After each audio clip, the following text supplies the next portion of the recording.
Hello, good evening everyone. आपका दोबारा स्वागत है Luthra maternity and infertility clinic में। हम दोबारा आपके लिए एक लाइव सेशन लेके आए हैं इस कोरोना के टाइम पे, so that we can connect with our patients and we can be with them in this time of lockdown. जैसे कि हमने पहले भी बात की है डिफरेंट टॉपिक्स के बारे में, आज हम बहुत ही इम्पोर्टेंट वाला टॉपिक लेके आए हैं जो कि है अनीमिया, यानी कि खून की कमी महिलाओं व छोटी लड़कियों में। ये एक बहुत ही महत्वपूर्ण टॉपिक है और हम अपनी तरफ से जो जानकारी हो सकेगी we would like to share with you. Anaemia यानी कि खून की कमी क्या होती है? अनीमिया मतलब जो हमारे जो रेड ब्लड सेल्स हैं, यानी कि हमारे अंदर जो ऑक्सीजन रिक्वायरमेंट है वो हमारे अंदर रेड ब्लड सेल्स जो लेके जाते हैं उसमें कमी हो जाती है, तो इसमें हमें अनीमिया बोलते हैं उसको। अब ये जो महिलाएं हैं या जो प्रेग्नेंट लेडीज हैं या जो छोटी लड़कियां हैं, इनमें ज्यादातर ये खून की कमी देखी जाती है एज कम्पेयर टू जो हमारे आदमी होते हैं। क्यों होती है बेसिकली ये खून की कमी ज्यादा हमारी औरतों या फिर बच्चियों में? ये होती है सबसे पहले, इनके कारण बहुत सारे होते हैं, जैसे कि माहवारी आना। माहवारी के टाइम पे हर महीना हमको खून जाता है, लेकिन अगर जैसे जो हमारी यंग गर्ल्स होती हैं उनको जब महीना आना शुरू होता है तो कई बार जो स्टार्टिंग में बहुत ज्यादा खून जाता है, उसकी वजह से कई बार जो लड़कियां होती है उनमें खून की कमी आ सकती है।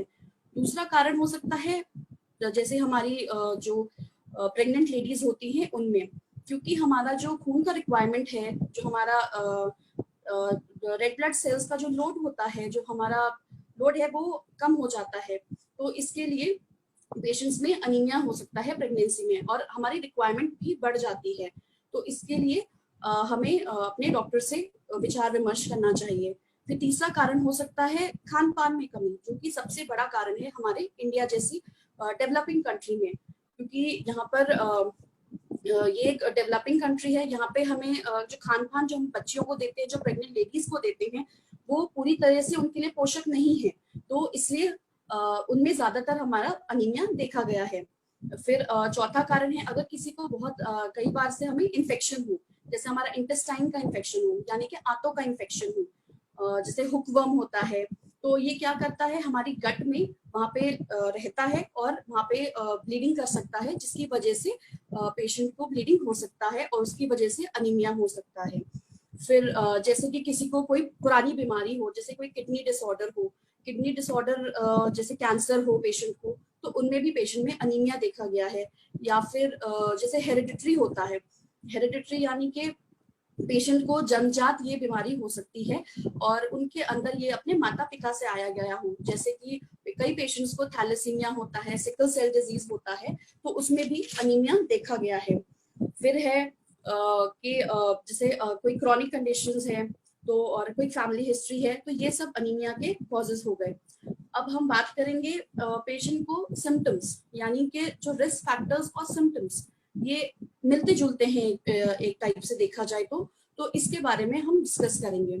पेशेंट्स क्या क्या लेके आ सकता है आपके पास? जैसे कोई पेशेंट ओपीडी में आया तो वो क्या बोलेगा कि हमें डॉक्टर साहब हमें सांस लेने में दिक्कत होती है, हम सीढ़ी चढ़ते हैं हमें दिक्कत होती है, या फिर हमें माहवारी ज्यादा जाती है तो उस वक्त हमें बहुत ज्यादा खून जाता है, या फिर मरीज कई बार बिल्कुल सफेद पड़ा होता है। तो इस टाइम पे ये हमारे कुछ कॉमन सिम्टम्स हैं जो हमारे पेशेंट हमारे पास लेके आते हैं और हमें डे टू डे ओपीडी में ये देखने पड़ते हैं, तो इसके बारे में हम विचार विमर्श करते हैं। सबसे पहला होता है पेशेंट को बहुत ज्यादा थकावट हो सकती है, बहुत ज्यादा कमजोरी आती है। अगर वो 2-3 सीढ़ी चढ़ता है तो ठीक है, लेकिन अगर उसके ऊपर वो कोशिश करता है उसका सांस फूलने लगता है। फिर मरीज को खाना पचाने में दिक्कत आ सकता है। मरीज के कई बार मरीज को अपनी दिल की धड़कन काफी ज्यादा होती है तो उसको सांस लेने में दिक्कत भी हो जाती है। फिर कई बार पेशेंट को पैरों में सूजन हो जाती है। देन पेशेंट कई बार बिल्कुल सफेद पीला पड़ा हुआ आता है, कई बार ऐसे शॉक में आता है पेशेंट, तो उसमें भी हमें अनीमिया रूल आउट करना होता है। फिर पेशेंट को छाती में दर्द हो सकता है, हाथ पैर जो है वो ठंडे हो सकते हैं उस टाइम पे, और कई बार पेशेंट कुछ विचित्र वो भी लेके आते हैं सिम्टम्स, जैसे कि हमें क्रेविंग हो रही है, हमें आइस खाना है, हमें डर्ट जैसे खाना है, क्ले खाना है, तो कई पेशेंट्स को ऐसे सिम्टम्स देखे गए हैं। अगर ये सिम्टम्स कोई पेशेंट लेके आता है देन हमें उनका टेस्ट करवाने चाहिए और हमें ये गंभीरता से लेनी चाहिए, क्योंकि अनीमिया कोई बीमारी सच नहीं है। अगर हम इसको जितनी जल्दी पकड़ में लाएंगे उतना जल्दी उसका ट्रीटमेंट शुरू करेंगे तो पेशेंट ठीक हो सकता है, लेकिन अगर बाद में कॉम्प्लिकेट हो जाए तो फिर दिक्कत आ सकती है। तो वैसे जो हमारी नॉर्मल रेंज ऑफ हम जो चाहते हैं कि हमारी जो यंग गर्ल्स है, हमारी फीमेल्स है, उनमें जो वैल्यू रहे वो इन बिटवीन 11 to 15 रहे। इफ प्रेगनेंसी में मोर देन 10 रहे, लेकिन अगर लेस देन 10 इन प्रेगनेंसी और लेस देन 11 इन यंग गर्ल्स या फिर नॉन प्रेग्नेंट स्टेट में, तो हमें अपने डॉक्टर से जरूर विचार विमर्श करना चाहिए। फिर अब हम बात करते हैं इसके बेसिकली कॉम्प्लिकेशंस क्या क्या हो सकते हैं। मरीज भाई आपका थकावट लेके आता है कि डॉक्टर साहब हमें बहुत ज्यादा थकावट हो रही है। फिर जैसे प्रेगनेंसी में पेशेंट को कई बार वो हो जाती है, अनीमिया हो जाता है, तो पेशेंट कई बार जो दर्द होते हैं वो मरीज को काफी जल्दी शुरू हो जाते हैं, तो उसमें डिलीवरी जल्दी हो सकती है। और जैसे अगर कुछ भी अगर मरीज को खून जाता है तो उसमें मरीज की हालत काफी गंभीर हो सकती है, क्योंकि थोड़ा सा भी जितना भी ब्लड जाएगा वो मरीज का काफी ज्यादा ब्लड लॉस के उसमें देखा जाएगा और मरीज को काफी ज्यादा दिक्कत आ सकती है लास्ट में। तो इससे बेटर है कि हम अपने डॉक्टर से विचार विमर्श कर लें। प्रेगनेंसी में जरूर अपना एंटीनेटल चेकअप्स करवाएं, अपना हीमोग्लोबिन एज पर जैसे डॉक्टर बोलता है हम उसको चेकअप करवाते रहें और उसके लिए अकॉर्डिंगली हम उसको ट्रीट करते रहें। फिर मरीज को दिल में दिक्कत हो सकती है। दिल की दिक्कतें कैसे होती हैं, जैसे मरीज बोलेगा कि मेरे को सांस लेने में दिक्कत हो रही है। फिर जब हम कभी कभार उनका एक्सरे या वो करवाते हैं तो उसमें देखा पाया गया है कि हमारा दिल का साइज बड़ा हो जाता है, हार्ट का साइज।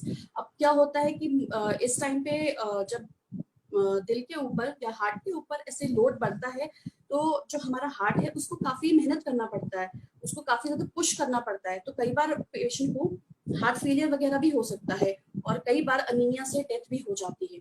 तो इसीलिए इतना इम्पोर्टेंट टॉपिक है हमारा अनीमिया, क्योंकि हमारी जैसे कंट्री में ये ट्रीट हो सकता है, बट यहाँ पे जो हमारा रिक्वायरमेंट्स हैं वो थोड़ा पूरा करना थोड़ा मुश्किल हो जाता है। इसीलिए prevention is better than cure, यानी कि हम जितना जल्दी इसको डायग्नोस करेंगे उतना अच्छा हमें इसका रिजल्ट मिलेगा, उतनी जल्दी हम अपने पेशेंट को ट्रीट करेंगे और उतना ही जल्दी वो अपने घर जाएगा। ठीक है, तो अब हम इसके लिए क्या कर सकते हैं। हम सबसे पहले उनको सबसे पहला है हमको न्यूट्रिशन, यानी कि क्योंकि इंडिया में सबसे ज्यादा हमारा न्यूट्रिशनल डेफिशिएंसी की वजह से ही अनीमिया है और 20% ऑफ डेथ्स जो हमारी इंडिया में है that is due to anaemia. तो इसलिए हमें उनका न्यूट्रिशनल रिक्वायरमेंट देखना बहुत जरूरी है। So I just want to focus here कि हमें अपना न्यूट्रिशन यानी कि डाइट बहुत अच्छा रखना है। नॉन प्रेग्नेंट, प्रेग्नेंट स्टेट, हमारी जो यंग गर्ल्स है, क्योंकि आजकल हमारे इंडिया में वैसे भी जो लड़कियां हैं वो जल्दी शादी कर लेती हैं, तो उनमें वैसे ही वो अनीमिक होती हैं, साथ में वो प्रेग्नेंट भी जल्दी हो जाती हैं। तो उससे क्या होता है, पेशेंट को काफी ज्यादा ब्लड लॉस हो जाता है and then we have to lose a life जो कि बहुत यंग होता है, तो हम वो नहीं चाहते। तो इसीलिए सबसे पहला है न्यूट्रिशनल रिक्वायरमेंट। न्यूट्रिशनल रिक्वायरमेंट में सबसे पहले हम उनको आयरन रिच डाइट बोलते हैं। आयरन रिच डाइट यानी कि हमारी हरी पत्तियां सब्जियां हो गई है ना, हरी पत्तेदार सब्जियां हैं, और हमारा ये जैसे सब कॉलीफ्लावर हो गया, हमारा स्पिनच हो गया, ठीक है, ये सब हम उनको बोलते हैं। फिर हमारा जो नट्स हो गए, थोड़े से सीड्स हो गए, जैसे आपका पंपकिन यानी कि कद्दू के बीज हो गए, सनफ्लावर के सीड्स हो गए, ये भी लेना चाहिए। फिर नट्स में आप क्या ले सकते हैं, जैसे कि पिस्ता वगैरह हो गए, है ना, कैश्यूज हो गए, तो ये आप ले सकते हैं प्रेगनेंसी में भी, नॉन प्रेग्नेंट स्टेट में भी। फिर हम और इनके लिए नट्स हो गए, ये हो गए। अब हम लेते हैं पल्सेस लाइक लेंटल्स, हम क्या ले सकते हैं, जैसे किडनी बीन्स लाइक राजमा। तो ये सब दालें जो हैं हमारी, जो जितनी भी दालें हैं ये सब रिच इन आयरन होती हैं, तो ये हमें जरूर अपने डाइट में, रूटीन में हमें इनको लेना चाहिए। फिर हम क्या ले सकते हैं, अगर पेशेंट नॉन वेज लेती है तो बहुत अच्छी बात है, उनको हमें पूर्ण आहार देना है, एक बैलेंस डाइट होना चाहिए। तो उसमें हम क्या क्या, वो एग ले सकती हैं साथ में, वो अगर मीट वाला खाती है, रेड मीट, लीन मीट, वो खा सकती हैं। और जैसे कि अगर वो कोस्टल एरियाज में रहते हैं, जैसे हमारे पेशेंट्स कई जो हैं वो आते हैं कोस्टल एरिया से भी, दूर दूर से, तो वो जैसे वहाँ पे फिश वगैरह हो गई, they are very rich in iron, तो हम वो ले सकते हैं। और जैसे शेल फिश हो गया, ऑयस्टर्स हो गया, तो ये सभी हम ले सकते हैं। फिर ये जो है ये सिर्फ आयरन की डेफिशिएंसी से नहीं है, ये हमारा vitamin B12, folate deficiency, vitamin C deficiency, इनकी वजह से भी हो सकता है। तो आयरन जो हमारा हीमोग्लोबिन है वो हमारा इन सब चीजों से बना होता है। सिर्फ आयरन, कई बार होता है हम पेशेंट को आयरन प्रिस्क्राइब कर देते हैं, लेकिन तब भी उनका जो हीमोग्लोबिन है वो नहीं बढ़ पा रहा है। क्यों नहीं बढ़ पा रहा है? हमने हीमोग्लोबिन चेक करवाया, अब हमें उनका विटामिन B12, हमें उनका फोलिक एसिड का जो वो है जो रिक्वायरमेंट है, हमें वो भी उनका कंप्लीट करना है। तो डे टू डे हमें वैसे भी 400 माइक्रोग्राम्स ऑफ फोलिक एसिड हमें प्रिस्क्राइब करना चाहिए पेशेंट को, अगर उनमें डेफिशिएंसी पाई गई है विटामिन फोलेट की। वैसे वो अपने जैसे फ्रूट्स हो गए, ग्रीन लीफी वेजिटेबल्स हो गए, ग्रीन पीस हो गया, है ना, तो ये भी ले सकते हैं वो लोग। इनसे भी हम अपना पूर्ण कर सकते हैं। विटामिन B12 हम ऑलरेडी आपको बता चुके हैं। आपका जो पोल्ट्री के प्रोडक्ट्स हो गए, आपका ये एग्स हो गया, आपका मीट हो गया, आपका जो ये फिशेस वगैरह हो गए, तो they are very rich in vitamin B12। जो पेशेंट्स हमारे वेजिटेरियन हैं, हाँ, उनमें हम विटामिन B12 हम ऊपर से दे सकते हैं। साथ में हम विटामिन C भी देना चाहेंगे इन पेशेंट्स को। विटामिन C क्यों? क्योंकि जो हमारा आयरन का एब्जॉर्प्शन होता है ये होता है विटामिन C में। जो हमारा जो सिट्रस फ्रूट्स होते हैं, तो हम ये भी प्रिस्क्राइब करते हैं विद आयरन। अब ये सिट्रस फ्रूट्स में हम क्या क्या ले सकते हैं, जैसे हमारा ऑरेंज जूस हो गया, हमारा लेमन हो गया, हमारा मेलन्स हो गए, तो हम ये भी ले सकते हैं। टोमेटो हो गया, and even broccoli is rich in vitamin C, so please do take it. Then हमें और क्या नहीं लेना है, ये एक बहुत बड़ा क्वेश्चन होता है पेशेंट का जब वो ओपीडी में आता है कि डॉक्टर साहब हमें आयरन और कैल्शियम कैसे लेना है। तो आयरन हमें लेना है जब हम प्रिस्क्राइब करें अपने पेशेंट्स को, तो उनको बताना है कि जो आयरन की टैबलेट है, और जब आपने मील लिया है उसमें कम से कम 1 आवर का फास्टिंग रखें, क्योंकि आयरन का बेस्ट एब्जॉर्प्शन होता है एम्प्टी स्टमक। तो एम्प्टी स्टमक कई बार क्या होता है, पेशेंट्स को एसिडिटी होता है, गैस्ट्राइटिस होता है, नोजिया होता है, तो they can take the iron tablet after 1 hour after the meal. और साथ में अगर ज्यादा एसिडिटी होता है, they can take glass of orange juice, या फिर आपका नींबू पानी हो गया। ये आपका आयरन में भी एब्सॉर्प्शन में भी हेल्प करेगा, प्लस आपको इंडाइजेशन, आपको एसिडिटी, गैस्ट्राइटिस भी नहीं होगा। दूसरी बात ये कि जब भी हम आयरन कैल्शियम ले, जब भी हम आयरन ले साथ में कैल्शियम ना ले, बिकॉज हमारा जो कैल्शियम है वो आयरन के एब्सॉर्प्शन को रोकता है। तो कई बार पेशेंट्स कैल्शियम और आयरन रेगुलरली लेने के बावजूद पेशेंट को आयरन की डेफिशिएंसी दिखती है हमें। वो क्यों? क्योंकि वो साथ लेते हैं उसको। तो कैल्शियम आप कभी भी ले सकते हैं, irrespective of your meal, irrespective of anything, लेकिन आयरन का हमें जरूर ध्यान रखें कि हमें उसको कैल्शियम के साथ नहीं लेना है। इसी के साथ दूसरा पॉइंट है कि हमें जो आपका डेयरी प्रोडक्ट्स है, दूध है, दही है, पनीर है, इसके साथ हमें आयरन नहीं लेना है, क्योंकि ये भी आपका हमारा इनहिबिट करता है आपका आयरन के एब्सॉर्प्शन को। तीसरा हो गया टी एंड कॉफी। क्या हम टी एंड कॉफी ले सकते हैं उसके साथ? नहीं। आप जब आयरन की टैबलेट ले हैं, आप आयरन टी एंड कॉफी ना लें, बिकॉज ये आपके आयरन के एब्सॉर्प्शन को रोकता है। ऐसे ही जैसे प्रोडक्ट्स हो गए rich in tannins and oxalates and phytates, ये हम मना करते हैं पेशेंट्स को कि ना लें, बिकॉज ये सब आपके आयरन के एब्सॉर्प्शन को रोकता है। तो हमने इन शॉर्ट क्या देखा, हमें लेना चाहिए, हमें बैलेंस डाइट लेना है। एक पेशेंट को जो भी आता है, अनीमिक आता है पेशेंट, तो हमें उसको एक बैलेंस डाइट देना है, iron rich diet and protein rich diet. जैसे हम अपने पेशेंट्स को बोलते हैं आप आयरन रिच डाइट ली। आयरन रिच डाइट में क्या क्या आएगा, और प्रोटीन के साथ आप क्या क्या ले सकते हैं? आप फ्रूट्स एंड वेजिटेबल्स लीजिए जो आपको घर में अवेलेबल है, कोई फैंसी फूड नहीं है। जो आपके घर में हरी पत्तेदार सब्जियां आती हैं, आप उसके साथ लें। आप घर में नींबू है, संतरा है, ये सब भी ऐड करें उसमें। फिर जो आपके कैश्यूज वगैरह है, पिस्ता है, ये सब को मिल जाता है, तो आप ये भी ले सकते हैं। फिर अगर आप नॉन वेज नहीं खाते तो वेज में ये लीजिए। अगर आप नॉन वेज खाते हैं, बहुत अच्छी बात है, मीट और ये सब आप अपने उसमें ऐड कीजिए, और डेयरी प्रोडक्ट्स में भी आप यूज कर सकते हैं। फिर आपको राजमा, ये जितनी भी दालें हैं, चिकपीस, किडनी बीन्स, ये सब आपको अपनी डाइट में ऐड ऑन करना है। तो अब हमारे टिप्स क्या हैं कि हम कैसे ज्यादा आयरन कैसे अपने उसमें लें। सो टिप्स क्या क्या रहेंगी हमारी, कि हम जब भी आयरन लें, हम उसको खाली पेट लें, कम से कम 1 घंटे का फास्टिंग रखें, हम उसको कैल्शियम के साथ ना लें, हम विटामिन C रिच डाइट के साथ लें जो भी हमारे पास अवेलेबल है। हम अगर हो सके तो हम आयरन की कढ़ाई में पकाएं खाना।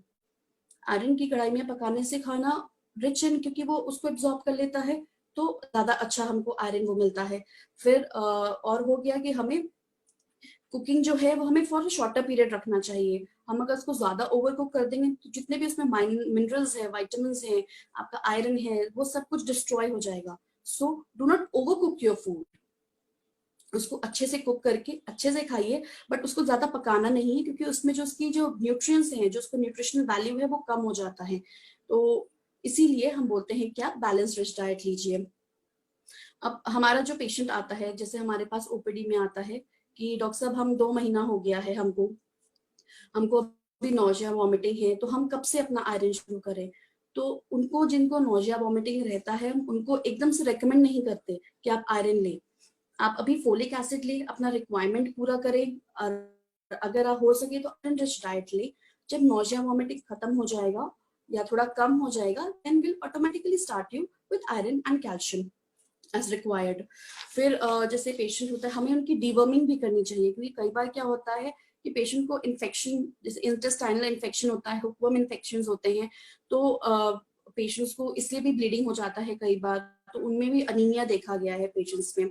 तो उनके लिए हम बोलते हैं हमें डीवर्मिंग करना चाहिए, हमें उनको टैबलेट्स देना होता है, तो accordingly we'll treat the patient.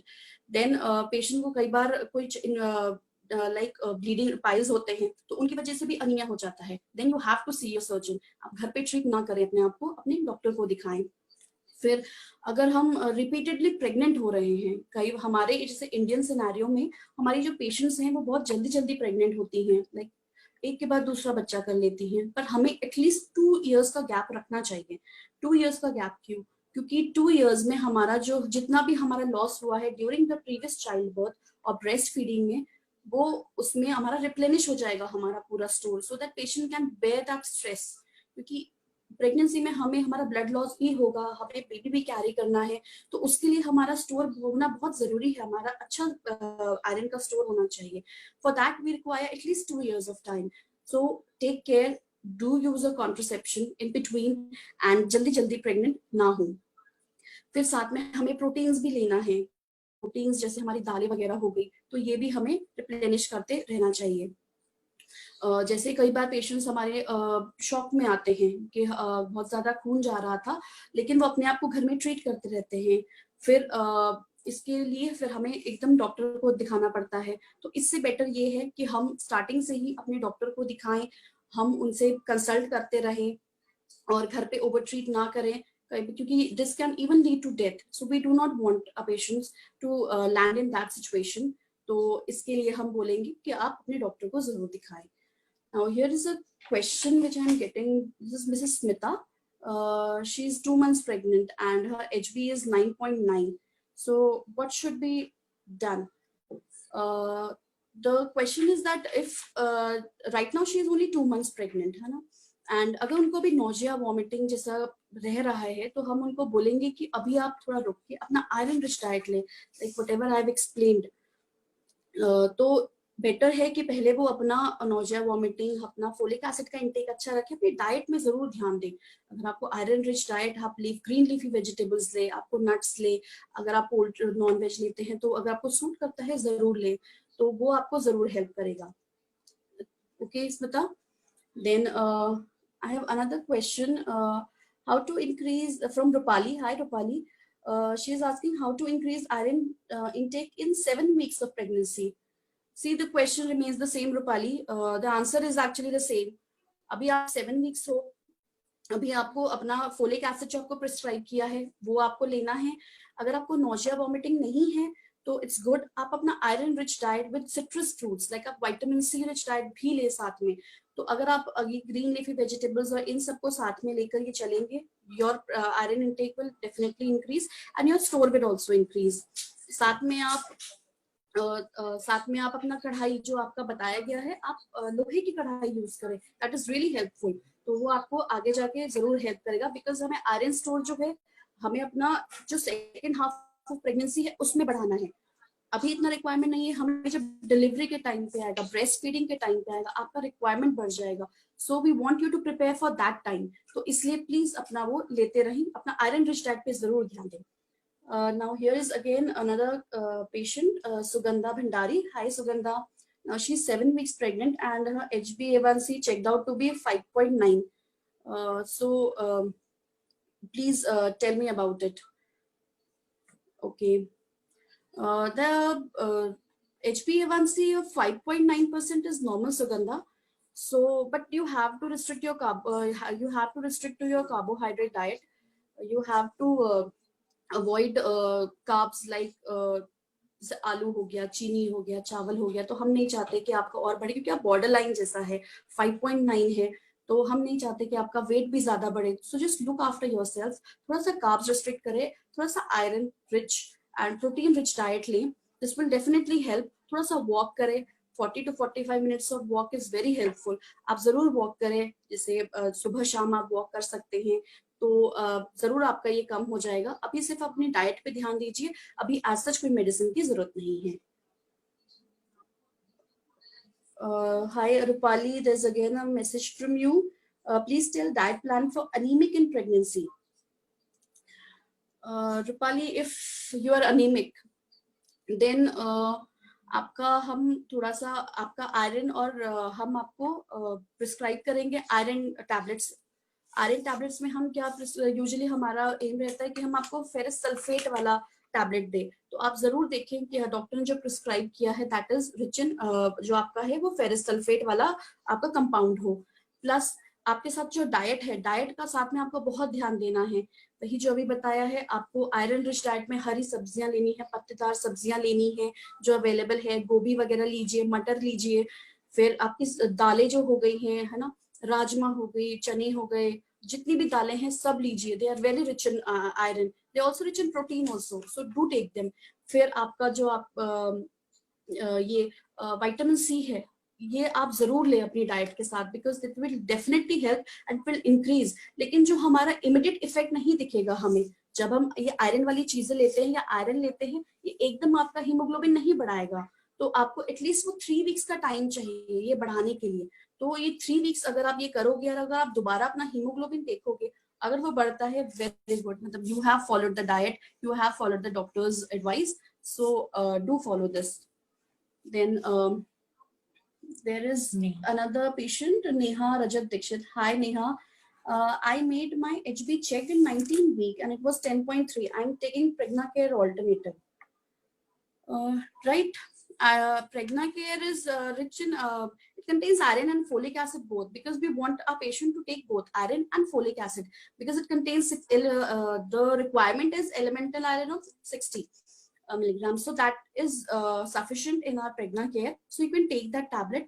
And but also protein and other vitamins you have to take. But if it suits you, that Pregnacare tablet, you can even take it daily. But you're on a borderline, like your HB is 10.3. So do follow the iron rich diet also. And if the tablet suits you, you can take it daily also. Then there is another patient, Mrs. Rajni. She's 48 years old and she has heavy periods and her hemoglobin काफी कम हो जाता है.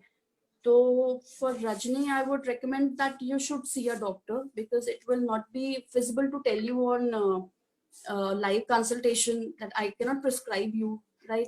So you should see your gynecologist for heavy periods, and they will definitely start your treatment for anemia. They will get your hemoglobin done.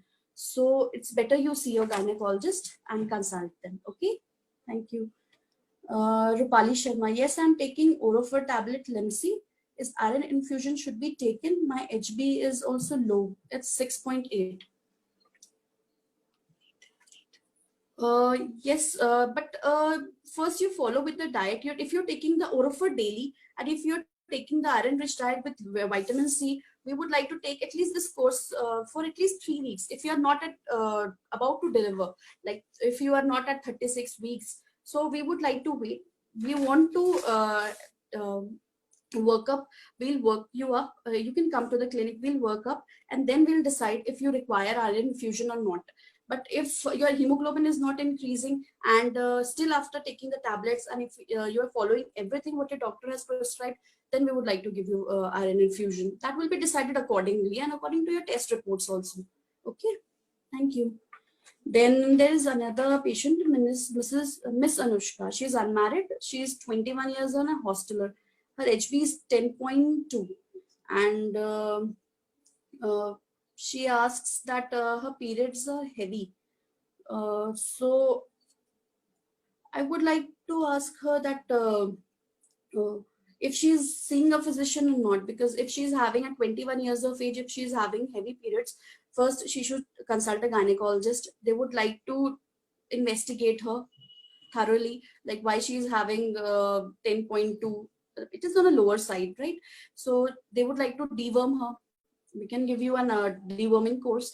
Then treatment for anemia should be started, and you should also start your healthy diet, vitamin C rich diet, healthy diet, iron and proteins. Do add this in your diet. You will definitely see a positive result, right? Then there's another patient, Mrs. Varsha. She is 7 months pregnant. Her HB is 8.9, and the hemoglobin is not increasing.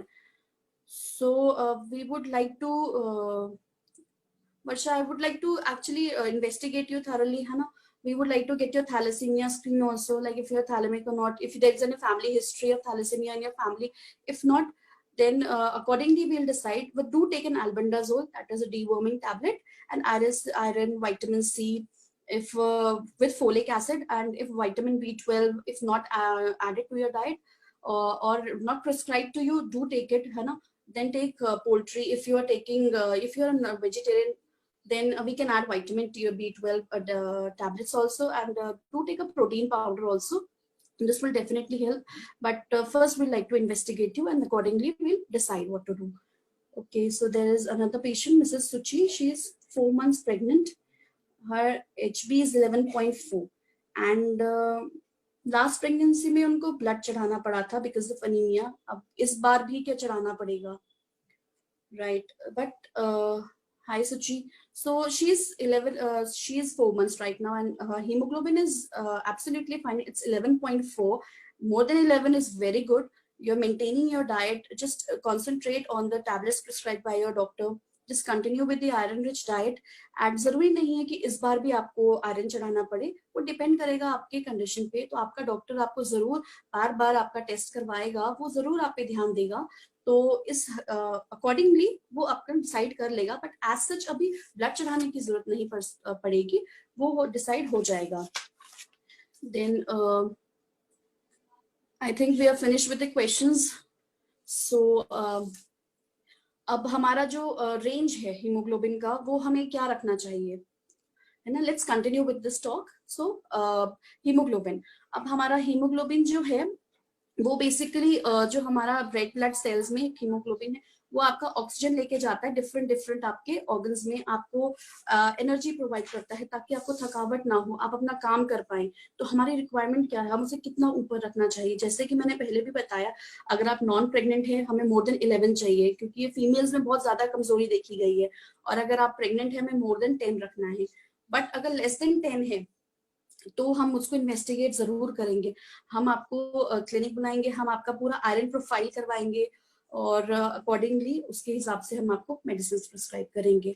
जैसे pregnancy में है less than 10 is anaemia. अब उसका range भी होता है, like 8 to 10 is mild, then 7 to 8 is moderate anemia, 4 to 7 is severe anemia, and less than 4 is very severe anemia.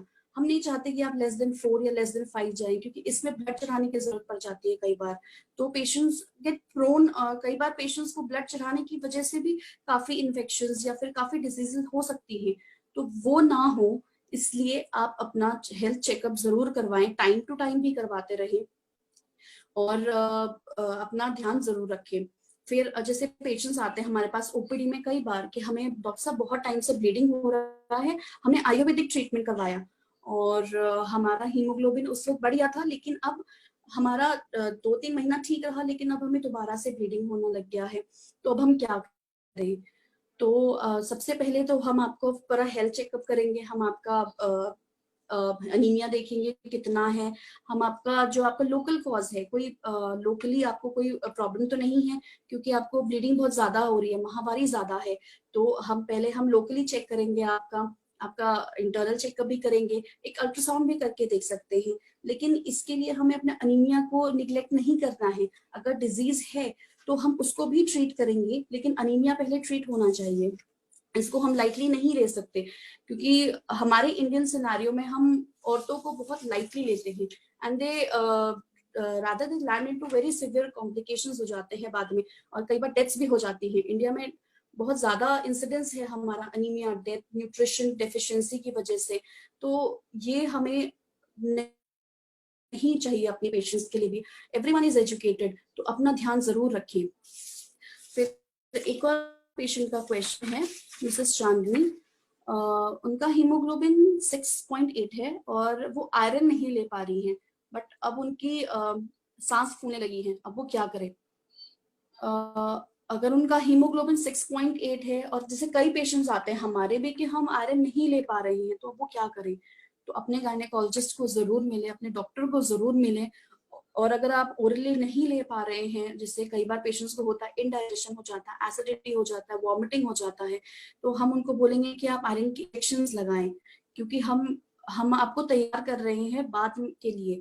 हम नहीं चाहते कि उस टाइम पे आपको कोई स्ट्रेस हो, तो इसलिए इट्स बेटर कि आप जल्दी से अपना ट्रीटमेंट करवा लें। आपको हम आयरन इंजेक्शंस भी लगा सकते हैं, एंड कभी कभी ऐसे में फिर हमें ब्लड भी चढ़ाना पड़ सकता है, तो इसके लिए हम जरूर चाहेंगे कि अपने डॉक्टर को मिल ले, और जैसे अपने फिजिशियन को भी जरूर मिले, क्योंकि अगर आपको सांस फूल रहा है, आपको दिल की धड़कन बढ़ रही है, तो एक बार आपका चेकअप, अपना आपका दिल का जांच भी करना बनता है।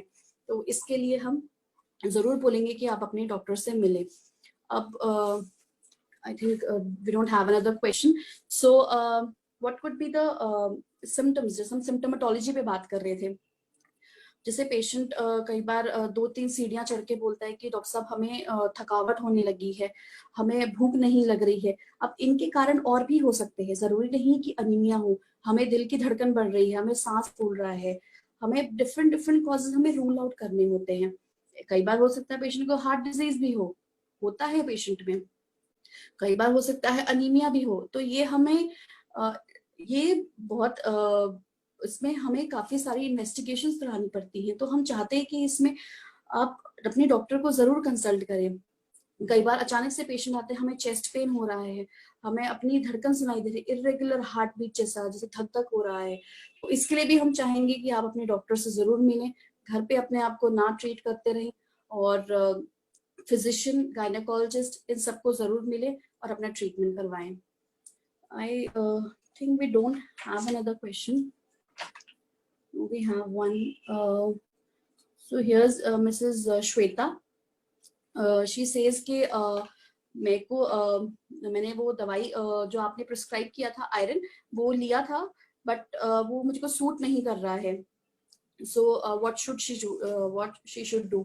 तो आई थिंक श्वेता, आपको एक बार अपने गायनेकोलॉजिस्ट से मिलके हम आपकी, या तो आयरन अगर आपको सूट नहीं कर रहा है, अगर आपको हार्ट बर्न है, तो you can skip the tablet for 2 to 3 days। एक बार देख लीजिए। साथ में आप जब भी अपनी आयरन लें, जरूर कोई ड्रिंक ले ले, जैसे ऑरेंज जूस हो गया और अपना सिट्रस फ्रूट जूस हो गया, तो ये भी साथ में लेने। कई बार हमें इंडाइजेशन हो जाता है, इससे एसिडिटी होता है, हार्ट बर्न होता है, तो इससे बेटर है कि आप इनको साथ में ले लें। 2-3 दिन अभी छोड़ के देख लें, अगर आपको आयरन सूट नहीं कर रहा है फिर दोबारा शुरू करके देख सकते हैं। लेकिन अगर बिल्कुल ही नहीं लिया जाएगा तो फिर आपको एक बार हॉस्पिटल जरूर आना चाहिए। Okay, here's Mrs Preeti. She says मेरी बेटी 14 इयर्स की है और उसके पीरियड्स आने शुरू हुए हैं और काफी हैवी चलते हैं, लाइक 7-8 दिन चल जाते हैं। उसका हीमोग्लोबिन 9.8 है, वो क्या करे? हाय प्रीति, आई थिंक आपको अपनी डॉटर को एक बार डॉक्टर के पास जरूर लाना चाहिए, क्योंकि इनका हीमोग्लोबिन जो है वो बॉर्डर लाइन 9.8 है। तो हम नहीं चाहते कि उनको ऐसे हैवी ब्लीडिंग रहे और ऐसे हीमोग्लोबिन उनका कम होता रहे। तो आप अपने गायनेकोलॉजिस्ट से जरूर मिलें, उनका आयरन ट्रीटमेंट जरूर शुरू करवाएं और उनको आयरन दें, उनको डीवर्मिंग करवाएं, और हेवी पीरियड्स के लिए एक बार अपने डॉक्टर से जरूर कंसल्ट करें।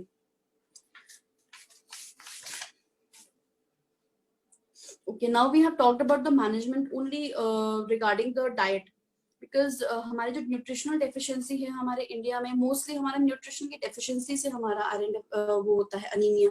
तो हमने ज्यादा फोकस अभी न्यूट्रिशन पे दिया है, बिकॉज मैल न्यूट्रिशन और अनीमिया इंडिया में साइड बाय साइड चलता है, क्योंकि हमारे जो गरीब जो बच्चे हैं, जो गरीब औरतें हैं, इनमें ज्यादातर देखा गया है क्योंकि इनको खाना अच्छे से नहीं मिलता है।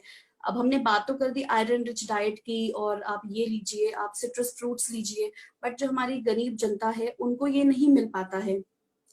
तो इसीलिए हमारी सरकार ने इन्हीं पेशेंट्स को सोचते हुए, क्योंकि इन्हीं में ज्यादा डेथ्स देखी गई है, तो इन्हीं को सोचते हुए ये डिसाइड किया था कि हम पेशेंट्स को सरकारी में मुफ्त दवाएं दिलवाएंगे, आयरन दिलवाएंगे। तो ये आप जरूर ले जाके वहां पर, हमें 100 दिन के लिए 100 टैबलेट्स मिलती हैं वहां पे, 100 mg की, आप वो जरूर लें, वो जरूर आपको असर करेंगी। क्योंकि आजकल सब फेसबुक से जुड़े हुए हैं, आजकल सबके पास नेट कनेक्शन है, तो it's better you consult your doctor, you should see. And आपको अगर जो सरकार आपको सुविधाएं दे रही है वो जरूर लें, क्योंकि ये जरूर आपको हेल्प करेगा। क्योंकि ज्यादातर जो मौतें हैं वो इन गरीब जो औरतें हैं हमारी, इनमें देखी गई हैं। तो इनको ज्यादातर ध्यान में रखे गए ये सारे जो स्कीम्स हैं जो गवर्नमेंट बना रही है, ये सब इनके लिए है। Then there is another question, Mrs. Anuja. Her mother is 68 years and menopause at 52 years हो गया था उनको. Now she has had 2 episodes of heavy bleeding in April, है ना, HB is 8.9, and she couldn't see a doctor because of lockdown. Now what to do? Uh, Hi Anuja, I think you should start your mother with iron and vitamins, multivitamin tablets, but you should definitely see your doctor, because with all the precautions taken, because if after menopause she is having bleeding, we would like to investigate her because it is not normal. So it is better you see your doctor with every precaution, like wearing a mask or the sanitizer. So you can use all these things, and you can see your doctor also. Okay, so I think there are no other questions right now. So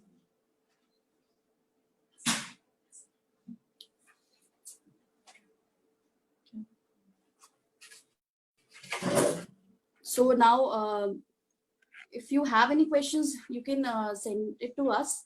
But I think anemia pe I have given a lot of information to you. I would really like to use that. And please take care in this time of lockdown, because every patient cannot visit a doctor. So diet का जरूर ध्यान रखें, अपने खाने पीने का, अपने सोने का। जैसे हमारी प्रेग्नेंट लेडीज है, उनका बहुत बड़ा क्वेश्चन है कि हम नहीं आ पा रहे हैं, हम कब तक ये दवाइयाँ लेते रहे, हमें आयरन कैल्शियम भी कब तक लेना है। तो आयरन तो हम आपको डिलीवरी के बाद भी प्रिस्क्राइब करते हैं, तो इसको प्लीज आप कंटिन्यू रखिएगा। जितना हो सके आप बाहर ना निकले, बिकॉज आपकी इम्यूनिटी वैसे भी इसमें लो हो जाती है। So we want you to take care हमें, क्योंकि अगर आपको अनीमिक जैसे पेशेंट्स हैं, कई बार अनीमिक पेशेंट्स में infections, they are prone to infections, काफी जल्दी उनको इन्फेक्शन हो जाता है। तो हम नहीं चाहते कि पेशेंट को इन्फेक्शन हो एंड दे लैंड इन सम थोड़ा कॉम्प्लिकेशंस हो जाए। तो it's better you continue with your tablets, do follow your doctors वो। एंड आजकल तो टेलीकम कंसल्टेशन का जमाना है, so do consult your doctor और ऑनलाइन। और आयरन कैल्शियम जरूर लेते थे इफ दैट सूट्स यू, है ना। अपना प्रोटीन डाइट, अपना आयरन रिच डाइट, ये सब जरूर कंटिन्यू रखें। So we have another question from Mrs. Anubha. She says कि मेरी डिलीवरी 7th May को हुई थी and she did not come for follow up for due to lockdown. Now what supplements should I take? So as I told you right now, that is what I want to give you a message. You should take all precautions for yourself and your baby, and continue with your iron and calcium supplements which you were taking earlier. वही अपना iron जो है empty stomach 1 घंटे का थोड़ा सा gap रखे अपने खाने पीने में और आयरन की टैबलेट में, थोड़ा सा उसके साथ अपना सिट्रस फ्रूट्स, आजकल तो ऑरेंजेस अगर अवेलेबल हैं ये ले लें, है ना। और साथ में अपना कैल्शियम भी इंटेक अच्छा रखे because you are breast feeding, तो उसको भी आप कंटिन्यू रखिएगा अनुभव। एंड वंस द अगर ज्यादा कोई कॉम्प्लिकेशन नहीं है, अपने बेबी को फीड कराते रहिए। अगर कुछ ऐसी दिक्कत होती है, you can any time come to the clinic, right. So now there is another question. Mrs. Deepa, she is 28 years old and she's planning pregnancy.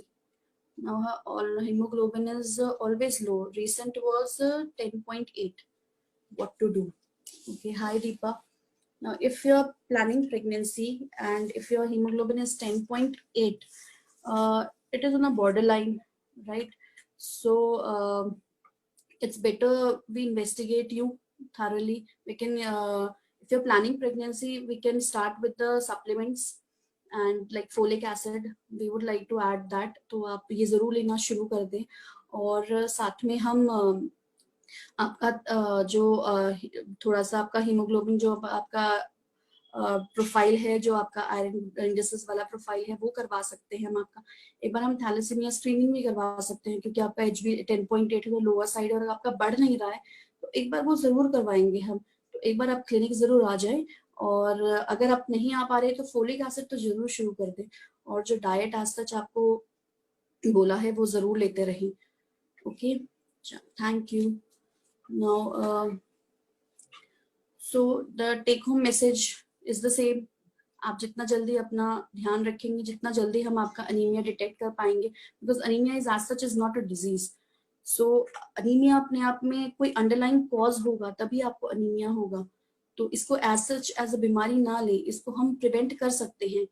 सो इसके लिए आपको अपना ध्यान जरूर रखना होगा. तो are there any other questions? Okay, so thank you.